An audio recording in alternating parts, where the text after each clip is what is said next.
સુરતમાં આગની વધી રહેલી ઘટનાઓ વચ્ચે સહારા દરવાજા ખાતે આવેલ મહાત્મા ગાંધી ફ્રૂટ માર્કેટમાં આગ લાગતા ભાગદોડ મચી ગઈ હતી। પ્લાસ્ટિકના બેરેકને લઈ આગ વિકરાળ બની હતી, જેને લઈ લોકોમાં ડર જોવા મળ્યો હતો।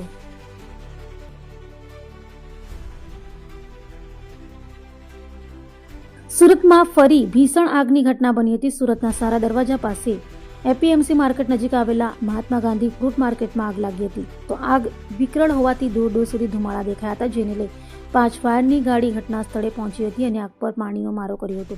ફ્રૂટ માર્કેટના દુકાનદારે એસએમસી અને મસ્જિદની જગ્યા પર ગેરકાયદેસર કબજો કરેલો હતો અને ગેરકાયદેસર ટેમ્પરરી સ્ટ્રક્ચર ઊભું કરી ગોડાઉન બનાવ્યું હતું।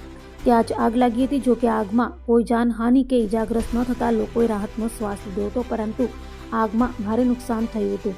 વહેલી સવારે બનેલી ઘટનાને લઈ આખા શહેરમાં ચર્ચાએ જોર પકડ્યું હતું।